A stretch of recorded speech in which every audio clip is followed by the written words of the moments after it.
Raise the Future works hard to find permanency for older kids living in foster care. But what happens after the youth is connected to a caring adult? Well, here to talk about that is Brooks Cascella, the Director of Family Support Services for Raise the Future. Thank you so much for being with us today, Brooks. We appreciate it. Sure. Well, Raise the Future, we know, offers family support services all across the state. So if you would, tell us a little bit about what some of those services include.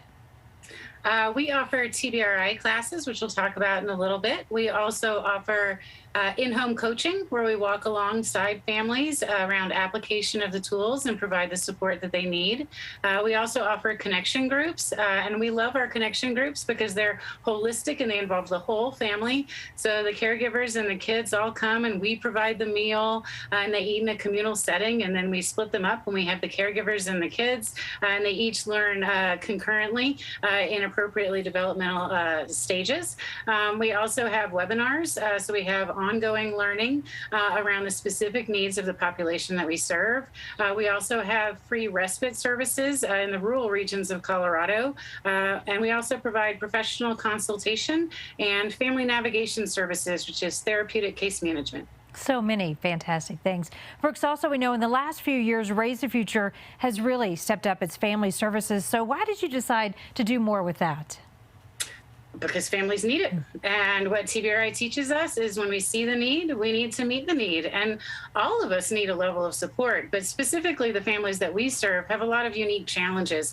So we need to be bringing them the tools and the levels of support that they need, especially in this complicated world that we live in. Just a second ago, you mentioned TBRI classes. So what exactly are those?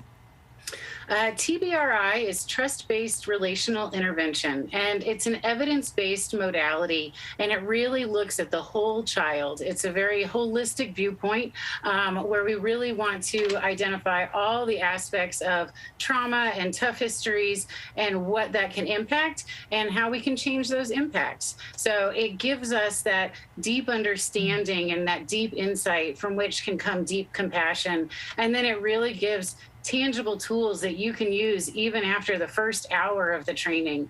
And so we absolutely love it because we see those tools work with families every single day.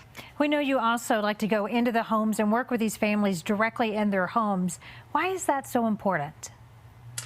That's where families thrive. And what we found is that the change agent isn't me, and it isn't you, and it isn't that therapist they see 1 hour a week.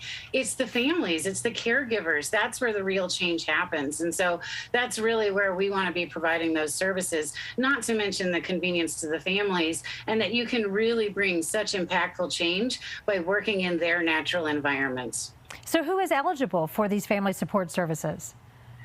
These services are statewide. If you're a post-permanency caregiver, so that means that you've achieved permanency, whether you're a reunified biological family, a kinship family, or an adoptive family, anywhere around the state, you can access these services. And then we also have services for foster families on their way to achieving permanency in the 9 metro counties along the I-25 corridor. Brooks, fantastic. Amazing what is all provided to these families. Thank you so much for being with us today. And you can look for a link to the Raise the Future website on our website, cbsdenver.com.